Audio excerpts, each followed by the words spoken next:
ouvindo a Bíblia de Estudo comentada em áudio.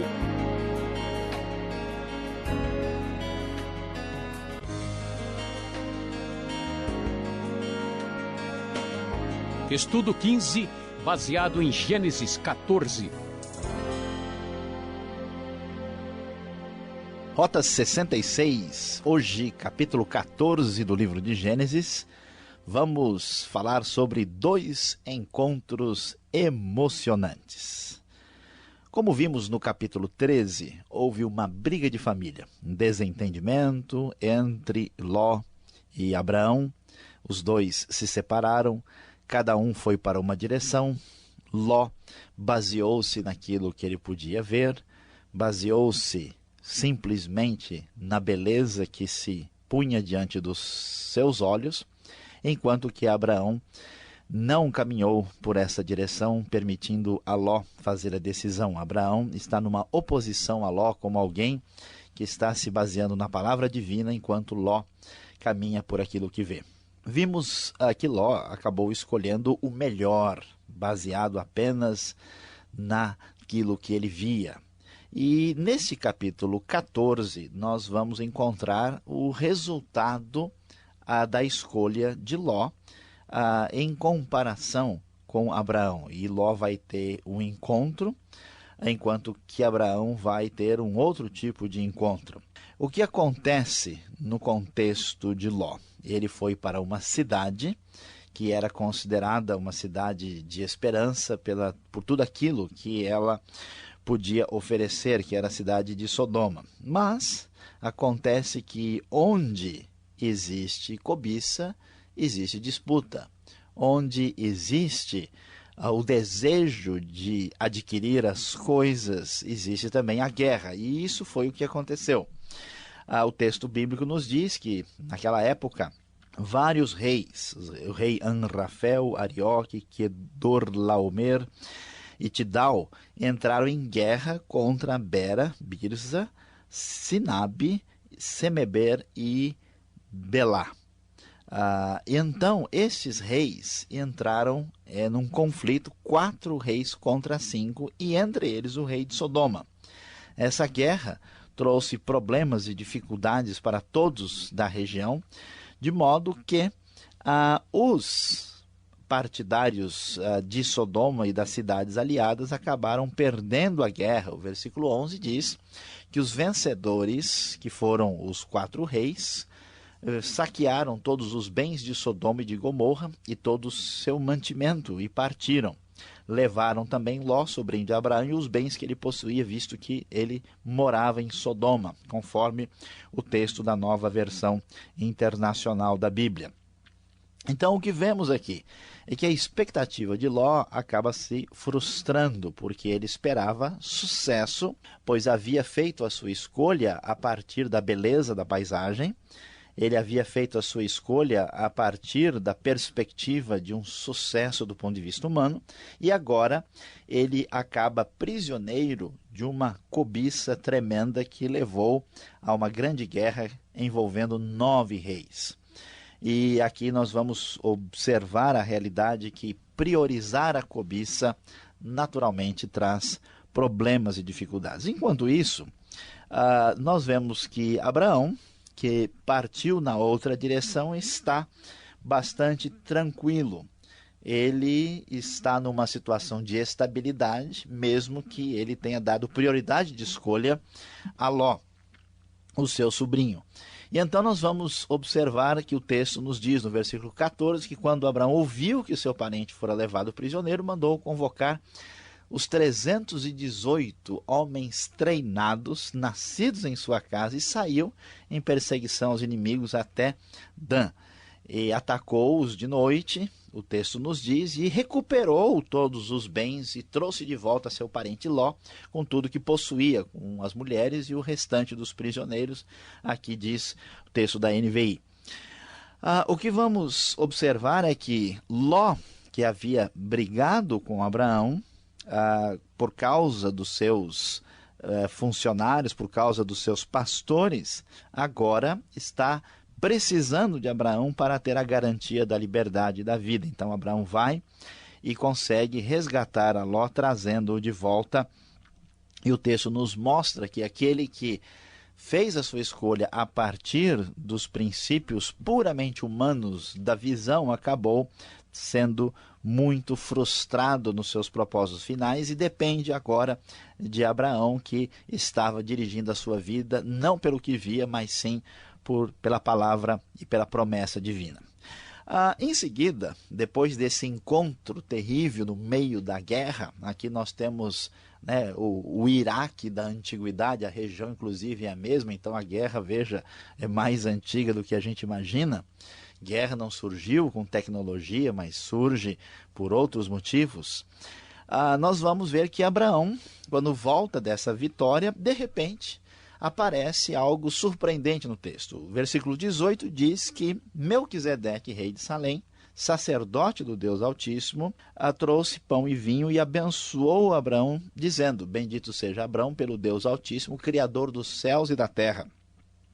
E bendito seja o Deus Altíssimo, que entregou os seus inimigos em suas mãos. E Abraão lhe deu o dízimo de tudo. É muito impressionante a figura que surge aqui, vamos dizer, de uma maneira inesperada, a figura de Melquisedeque. Ele é um personagem diferente e, surpreendentemente, Abraão, chamado ainda de Abrão aqui, foi abençoado por esse sacerdote do El Elyon, ou seja, do Deus Altíssimo. E a pergunta que surge é: escuta, que sacerdote é esse? Que é isso? De onde surgiu esse homem e que ligação ele tem com Deus? Como é que podemos entender essa situação? Observe a lógica do texto, porque enquanto Ló se baseia pelos olhos e acaba encontrando a guerra e a prisão, Abraão, que está seguindo a palavra divina, encontra um sacerdote do Deus Altíssimo e recebe uma bênção espiritual. Muitas pessoas, ao ouvir falar de Melquisedeque, às vezes acabam fazendo uma relação exagerada de Melquisedeque com Jesus. Por quê? Porque no Novo Testamento, o texto de Hebreus, no capítulo 7, fala sobre Melquisedeque, diz que Jesus é um sacerdote segundo a ordem de Melquisedeque. Inclusive, no versículo 3 do capítulo 7 de Hebreus, nós vamos encontrar a menção de que ele, inclusive, não tinha genealogia. Então, aqui é importante fazer um esclarecimento muito definido e objetivo. Melquisedeque não é Jesus. Melquisedeque apenas se parece com Jesus, ele é, como dizem alguns teólogos, um tipo de Jesus. Ele era semelhante a Jesus no aspecto sacerdotal. Jesus não é um sacerdote segundo a linhagem de Arão, propriamente dita. Não é essa comparação que se faz com a sua obra sacerdotal de intercessão por nós, mas assim como Melquisedeque pôde ser chamado de sacerdote na Bíblia, sem que fosse necessário comprovação genealógica para tal função, da mesma forma Jesus tem um paralelo com Melquisedeque. Não quer dizer que Melquisedeque era Jesus e que ele era uma pessoa diferente. Nós não temos na Bíblia nenhuma definição clara de onde ele veio, mas sabemos que ele conhecia muito sobre Deus. E mais ainda, que Abraão aceita a bênção de Melquisedeque. Agora, vale a pena prestar atenção que Melquisedeque, ele está num contexto com Abraão em que aparentemente só Abraão conhece a Deus. Deus aparece a Abraão num contexto idólatra na Mesopotâmia, convoca e chama Abraão para uma determinada obra de redenção histórica. E de repente aparece esse Melquisedeque, que provavelmente é um sacerdote da própria região de Canaã, de um dos povos ali. Por isso ele é o sacerdote do Deus Altíssimo, ou seja, o Deus que está acima dos outros. E provavelmente ele era um sacerdote dessa situação, desse contexto, mas ele conhecia sobre Deus. Por quê? Porque Deus se revela muito além do que nós imaginamos. Nós temos a revelação de Deus na natureza, que mostra que Deus existe e comprova o poder de Deus, conforme lemos lá em Romanos 1, versículos 19 e 20.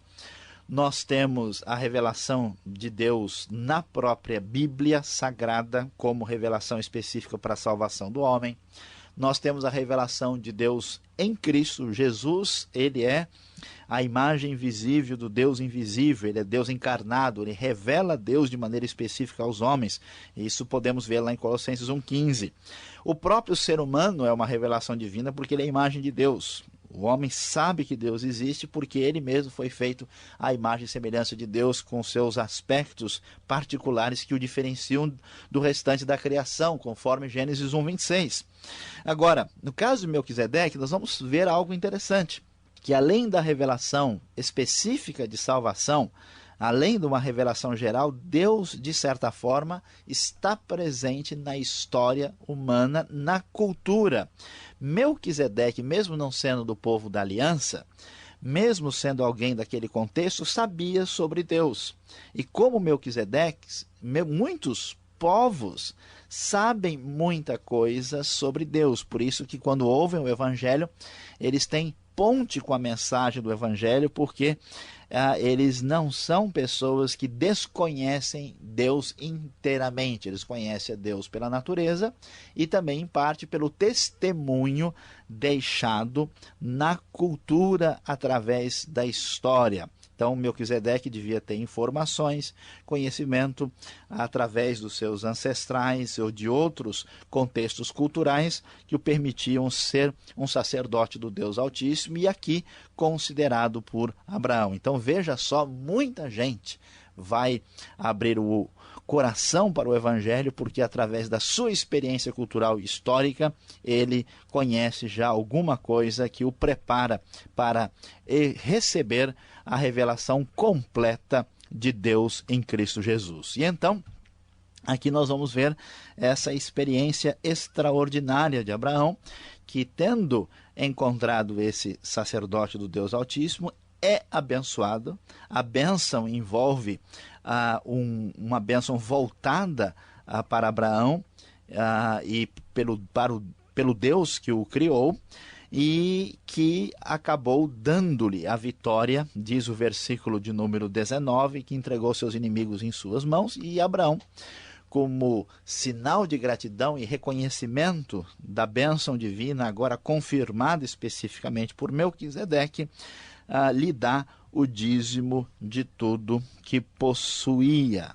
E assim, então, o texto do capítulo 14 termina quando Abraão faz uma espécie de acordo final com o rei de Sodoma, mas nos mostra, no final das contas, que quem se dirige por princípios puramente humanos e dos olhos acabará frustrado. Aquele que permanece esperando na palavra divina certamente será abençoado pelo Deus Todo-Poderoso.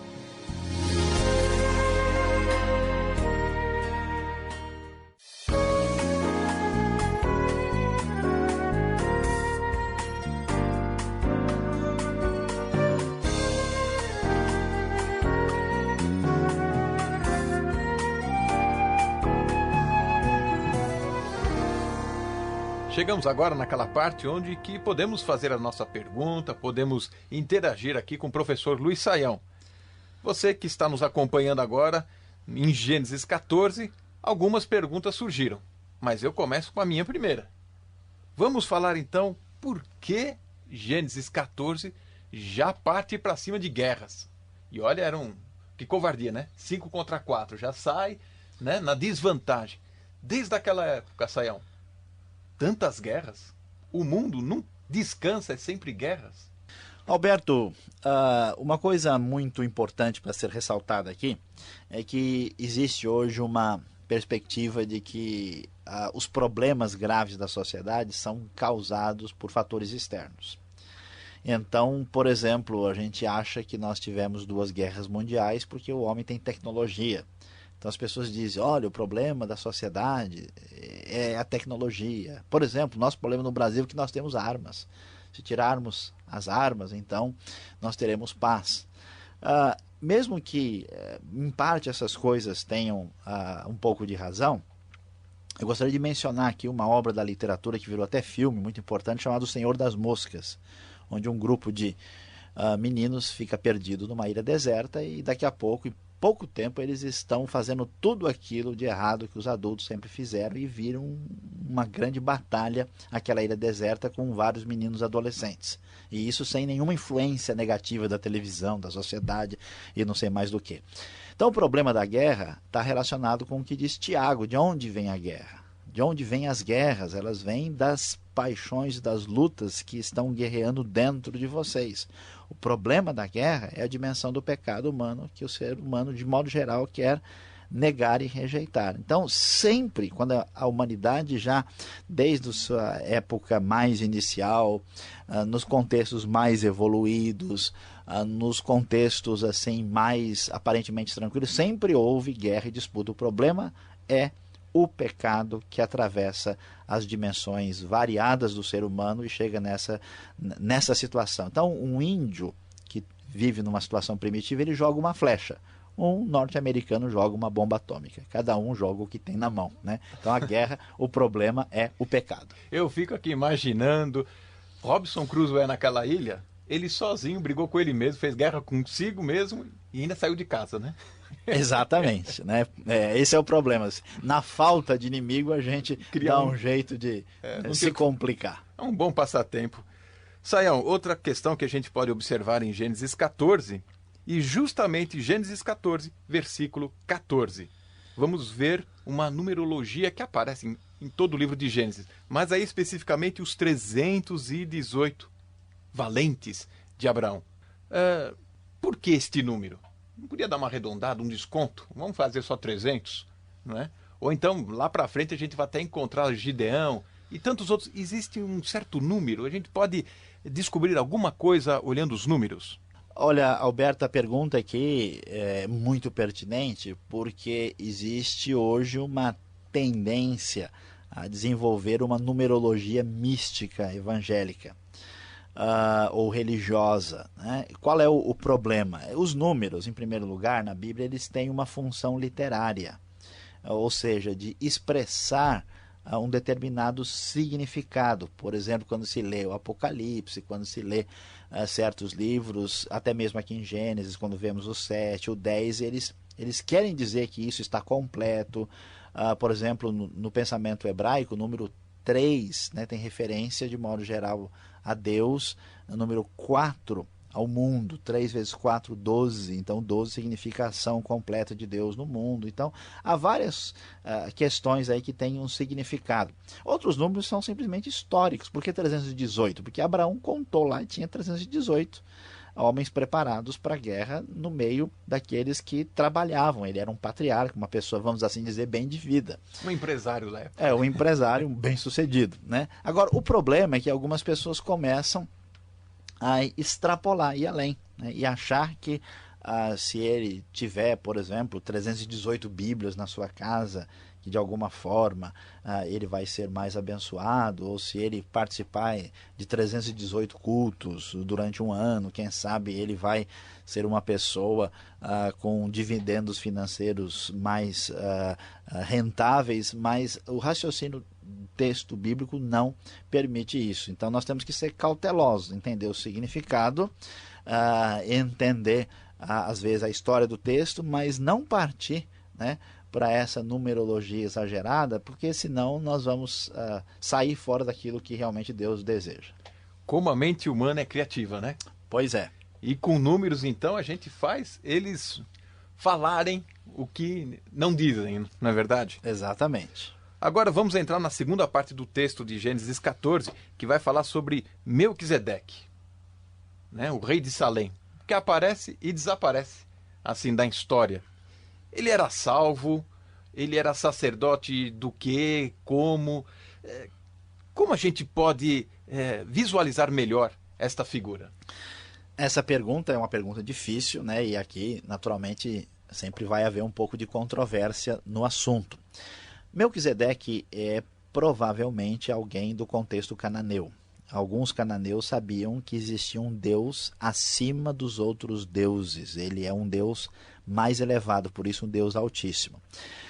Vamos lembrar que todo mundo aqui é descendente de Noé. O pessoal tem na história da cultura a ideia, o conceito que foi se perdendo aos poucos do Deus verdadeiro. Então nós não sabemos o quanto Melquisedeque tem isso preservado ou não.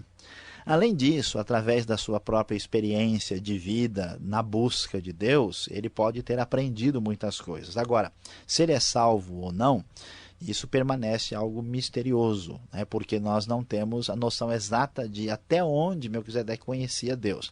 O que é importante destacar é que o texto quer mostrar para nós que Deus é conhecido de maneira um pouquinho mais substancial do que a gente imagina, mesmo por aquelas pessoas que não fazem parte do povo da aliança.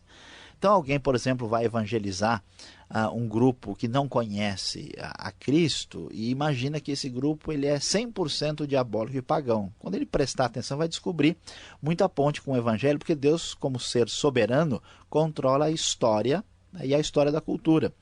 Agora, um detalhe importante precisa ser ressaltado é que essas pessoas precisam ouvir sobre Cristo, porque sem Cristo ninguém pode ter a salvação. Eles têm um conhecimento, uma revelação maior do que simplesmente a natural ou geral, e que predispõe ou possibilita entender o Evangelho mais facilmente, né? E isso é importante ser destacado. Então nós não temos certeza se ele era salvo ou não, mas fica claro que Deus o abençoou e o reconhecia de certa forma, como, por exemplo, reconhecia Cornélio antes de ser convertido, lá em Atos, capítulo de número 10. Ou talvez Apolo, né? Também tinha toda aquela eloquência e veio a conhecer mais profundamente a palavra de Deus. Sayão, muito obrigado pelas respostas e até a próxima.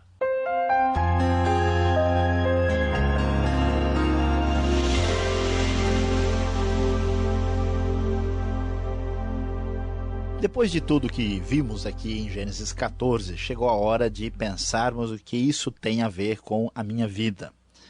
E a primeira grande lição que vemos aqui na primeira parte de Gênesis 14 é observar as consequências da nossa escolha. Veja que quando Ló faz a sua escolha de ir para aquela região tão bonita e atraente, ele só avaliou as coisas dessa perspectiva. E os resultados foram desastrosos. Aquilo que era promessa de grande alegria virou guerra e aprisionamento. Enquanto que Abraão, baseando-se na promessa divina, foi muito abençoado. Então você preste muita atenção na sua vida e observe os princípios de Deus. Se você fizer escolhas baseado naquilo que os seus olhos veem ou apenas que o seu coração sente, certamente você terá problemas. Mas se você pautar a sua vida por princípios baseados naquilo que Deus ensina, certamente você será muito abençoado. E a segunda grande lição que aparece aqui no capítulo 14 de Gênesis é exatamente sobre a história de Melquisedeque. Muitas vezes, especialmente nós que temos fé em Deus, em Cristo, imaginamos que Deus só existe na igreja. Nós quase que pensamos que Deus é igual uma rádio, igual a Transmundial ou outra rádio qualquer, né? Que só pega em certo lugar, outro lugar não pega. Não, Deus é soberano. Ele é mais conhecido do que a gente imagina. Isso deve nos levar a falar de Deus para as outras pessoas, a compartilhar o Evangelho de Cristo, porque quando você talvez nem puder imaginar, há uma grande necessidade, um grande interesse no coração dessa pessoa. Compartilhe a palavra de Deus, porque o fator Melquisedeque está mais do que presente na sociedade.